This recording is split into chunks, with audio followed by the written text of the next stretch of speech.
Welcome to Rim Pixels, where I prove that retro games do travel in herds, or something. I'm Greg. Today, taking a look at a classic from the 90s, Carmageddon, but perhaps not the classic you were looking for. Yeah, that's right, we're going to play the shit out of Carmageddon 64 on the Nintendo 64, no less. Now, Carmageddon released originally in 1997 on the good old trusty home PC.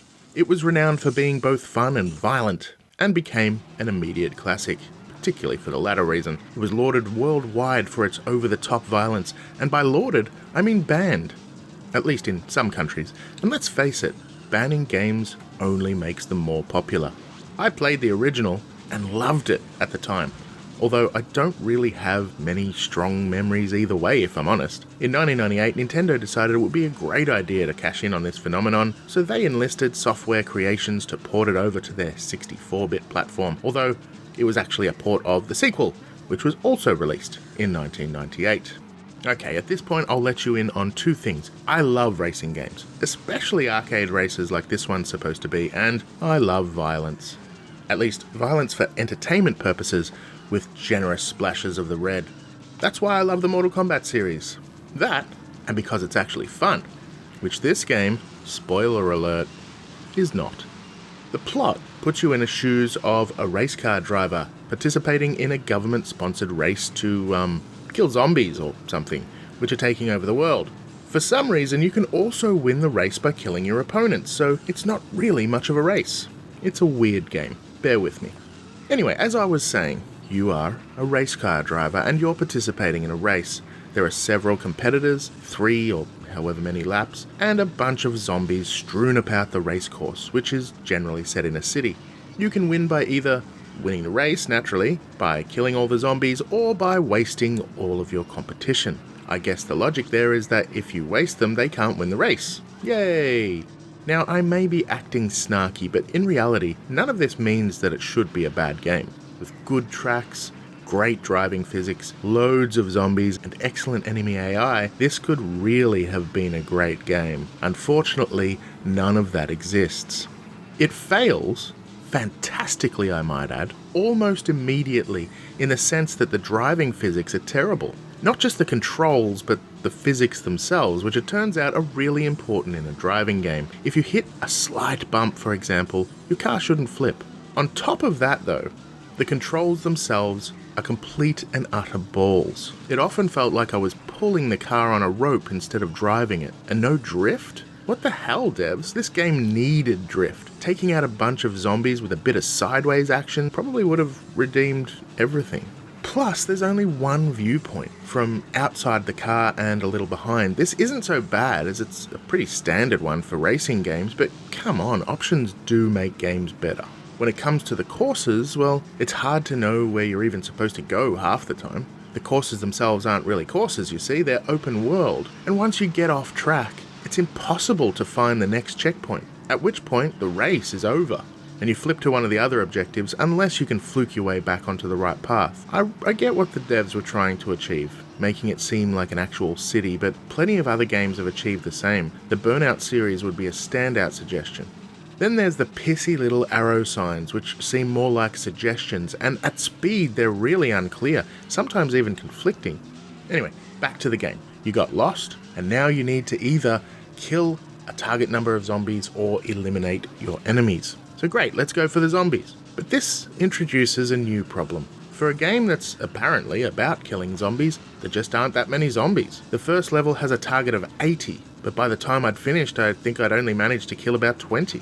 When I think back to the PC version of Carmageddon, I remember bodies flying everywhere. Although, let's face it, my memory should probably never be trusted. Okay, cool. I guess we'll take out our opponents then, which unsurprisingly introduces a new wrinkle. There's just no challenge. Your opponents struggle to hit you. In fact, they're probably struggling with the terrible controls themselves. So it's often a case of reverse, ram, and so on until they're wasted, with maybe a little bit of chasing them down here and there if they manage to get away. Wash, rinse, repeat.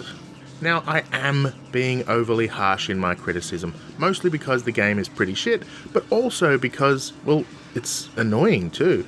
It looks terrible, which I'm sure you'll agree with, but if I'm honest, many games of this era look terrible as devs were just learning how to animate in 3D, so I guess we can let it slide, I guess. But even when I tried to have fun, the game just wouldn't let me. It wouldn't let me jump this little drop. It wouldn't let me turn the corner without clipping the edge. It wouldn't let me find my enemies. Actually, on that last note, wow. At one point, I tried to just race. I thought, alright, let me give the racing a shot. But the game doesn't even give you enough time to race. If you miss a checkpoint, you're kinda screwed, and you need to kill zombies or wreck enemies to get your time back. Plus, your enemies don't even race half the time. So what's the point of racing in the first place? Then there's this. Who puts these weird platforms and sharp turns in a racing game? It's insanity, let me tell you. And you gotta love it when a car lands on you at the start of a race and you get wasted. Thanks, game. Anyway, back to my story about trying to race. What makes it even better is that I failed because I couldn't find the guy. I had several minutes left, one guy left to kill, and I just kept chasing him in circles. And there weren't enough zombies to kill either, which was strange because the target for the level was 160. Forehead slap. All of that said, I do need to admit, there is some fun to be had here and there, but maybe for only about 15 minutes or so. I did play this one for a full hour, but there's no way I'll be going back, because this game is shit. Anyway, where did it come from? Vehicular combat games were well established by the late 90s, with Spy Hunter in the early 80s likely being the first game to start the trend. Carmageddon, released in 1997, started out as a destruction derby type game but became far more violent, and it wasn't very deep. Violent media was pretty popular at the time, and that was all it needed to gain traction. Sadly though, the series had limited legacy. There were several titles released across the years, none of which really sold well.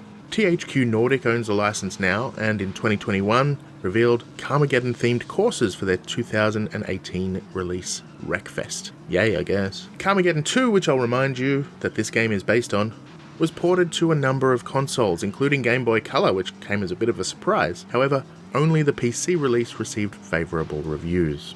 And if you want to play it now, well, there has to be something better you can do. There has to be.